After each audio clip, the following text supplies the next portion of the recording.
What's going on, guys? It is your boy here, of course, the combat consultant, the soundboard god, Jacob Cooperman. In this video, I want to talk about UFC 300 because, my God, was that probably one of the best UFC cards I've ever seen in my life. And I think a lot of the MMA world and even some of the non-MMA worlds would tend to agree with me. But realistically, like, how much of an effect has this had on the sport? And that was a question I started to mull over in my brain as I showered last night. And I literally had to write it down on my phone because there's so much context, so many different building blocks here that could take the sport in new directions, could take the weight classes in new directions. So many new storylines, so many new characters developing for the plot. It's crazy. So I wanted to start off, obviously, with Max Holloway. He had a career-defining moment and a career of career-defining moments. I don't want to sound like I'm just copying blatantly Dana White, but it's true. He had a moment that will go down in the history books.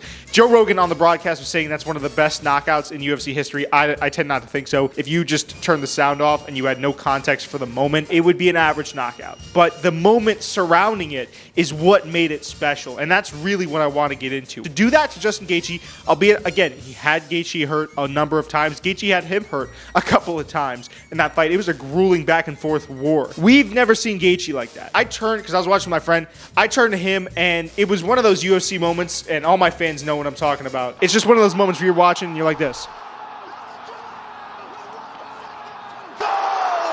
Max Holloway up at lightweight. Think about how many more opportunities that presents for Max and for these weight classes, man. That's so many interesting matchups waiting to happen. You got Ilia Topuria down at featherweight. The UFC is probably going to provoke a chance to get his belt back, but think about the matchup with Ilia. Think about the matchup with pretty much anyone in the top 5 at lightweight now. There's so many fun matchups. Arman Tsarukyan, if they want to keep him on ice while Dustin Poirier and Makhachev duke it out, they could have him face Holloway. Holloway is also such a big money fight now. I didn't know it was possible for him to step up, because he was already a legend, in my personal opinion, in the UFC and in the world of MMA, to take a step up in the way that he's regarded by the community. He's managed to find that next notch. He's also in his prime. Are you kidding me? He hurt Gaethje. That's insane. Another really good byproduct of this fight is that it's legitimized the BMF title. That's the most quintessentially BMF moment ever. Max is up on the cards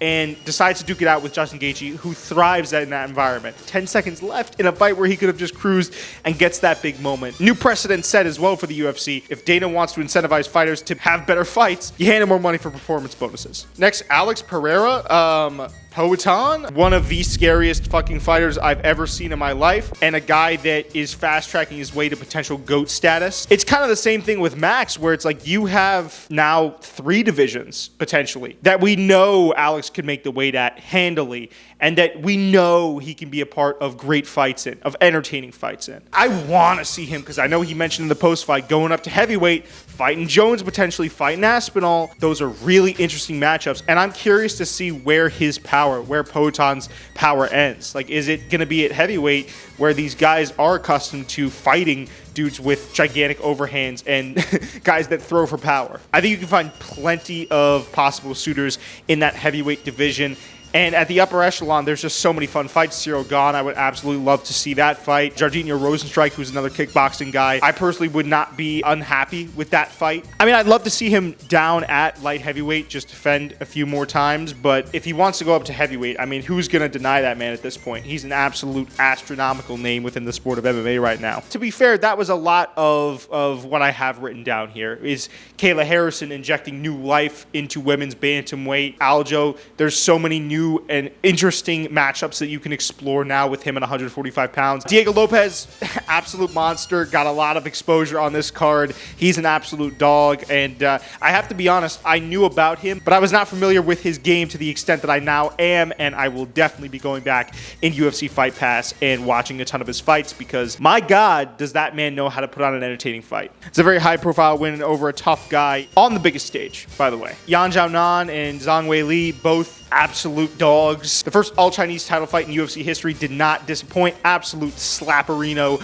of a fight, of a matchup. And both women came out looking really good. Both of them really just battled through a ton of adversity, and I think really broke a lot of the stigma around women's fighting. A lot of the women that I watch fight are absolute scrapyard dogs. They get after it, right? But it's about finding entertaining fights. Yuri Prochazka looked awesome, dude. Oh my goodness. Talk about a light heavyweight machine. I don't know what Yuri does next. I know that they were talking about him versus Hill. That's a really fun fight.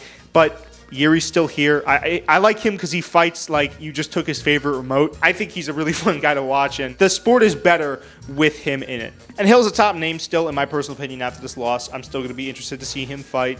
I think he proved that he can be a part of these big moments, for better or for worse, because a lot of people are trashing him online right now. But the buzz, and that brings me to my last point, the buzz about this card was absolutely insane. This is the best possible scenario that I think could have happened for UFC 300, a card where a lot of people were doubting it. It seemed thrown together. It seemed tacky. A lot of people were getting really, really angry, really disappointed. It came through, and on the biggest stage, MMA picked up undoubtedly a whole ton more fans. While it's not one of my personal best cards that I've seen, it's definitely in the top 10, I think.